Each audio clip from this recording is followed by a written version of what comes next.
niwaeleze, hatutakubali harassment ya upinzani, intimidation ya upinzani, kuweaponize our justice system kisiasa. Yale tunaona leo wamefanyia Natembeya, ndio leo pia wanatafuta Rigathi awekwe ndani pia. Kijana wetu Salasia wamemshika Ijumaa, wamemweka ndani.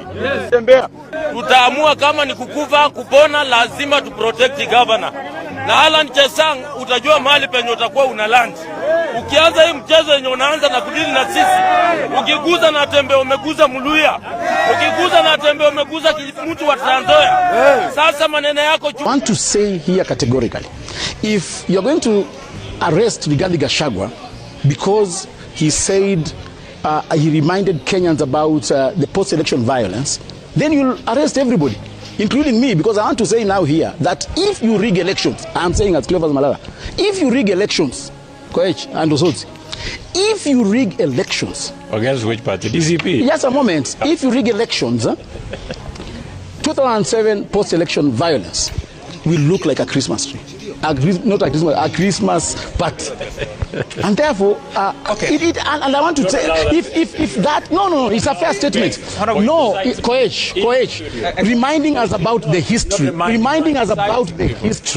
of Kenya cannot amount to a criminal offense. I have to say here that those are your sentiments.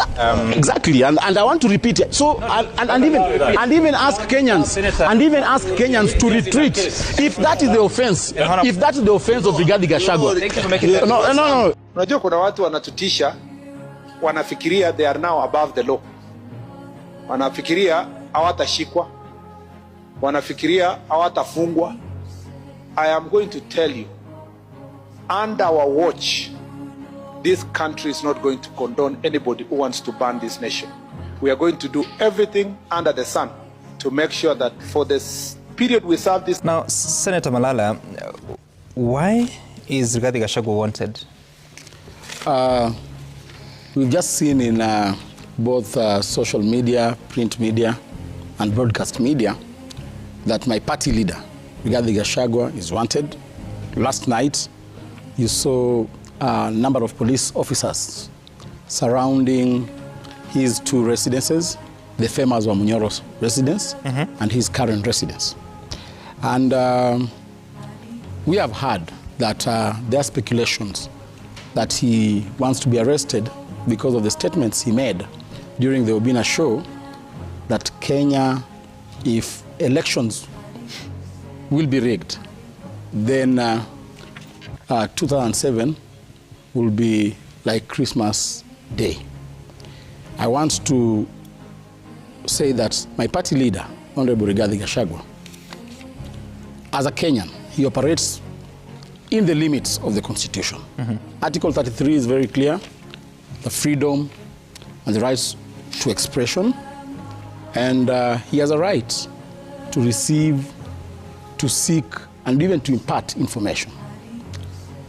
There is nothing wrong, and I want to emphasize here, for my party leader to remind Kenyans what happened in 2007. History is history.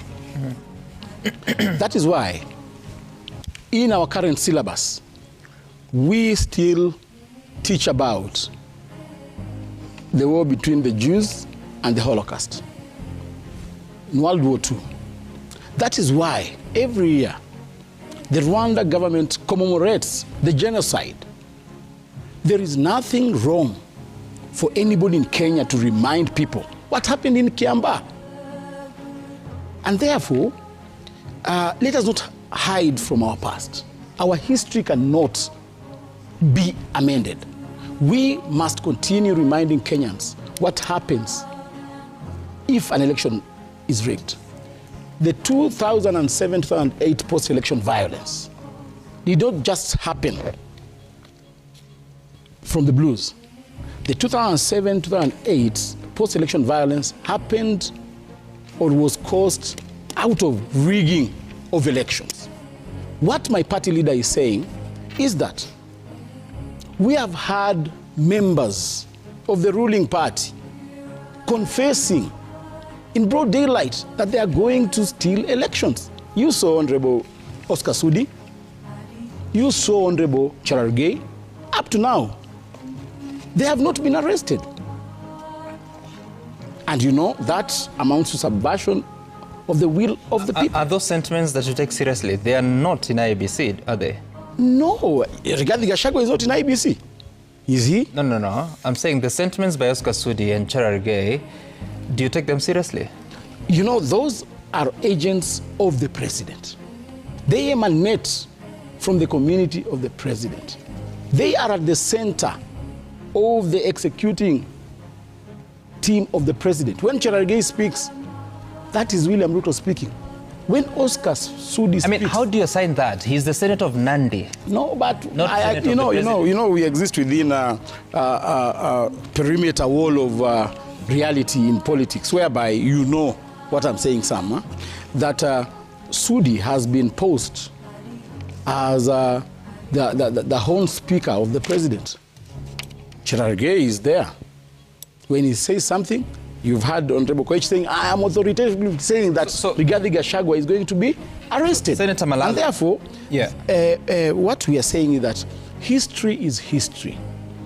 Rigathi Gachagua said, and I want to repeat here, that if elections will be rigged, because we are seeing signals and we've started seeing people chest thumping that they're going to rig the elections. And we are saying we must ensure that elections are not rigged. We want transparency, we want integrity in the entire process. And there is nothing wrong for a Kenyan to remind. In fact, we want Kenya to set aside a day for us to be remembering the Kiamba.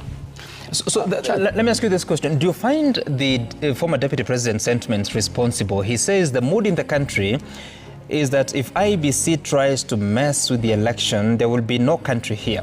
2007 will look like a Christmas party, I can tell you. And I want to implore those commissioners to be Kenyans, to be patriotic, and not to attempt to force William Ruto on the people of Kenya. It will not work. The people of Kenya will not accept it. People want change, and they are ready for change. Indeed, they are impatient that 2 years is too far away. Do you find those sentiments responsible? You know, our clarion call as a party is to listen to the ground. We have listened to the ground. Everywhere. What you say is within your control. No, but you see, what he says is if IEBC will rig elections. So it's the responsibility of the government to ensure that elections are not rigged. But they don't mind. And you see, there's nothing wrong with prophesizing. Government doesn't.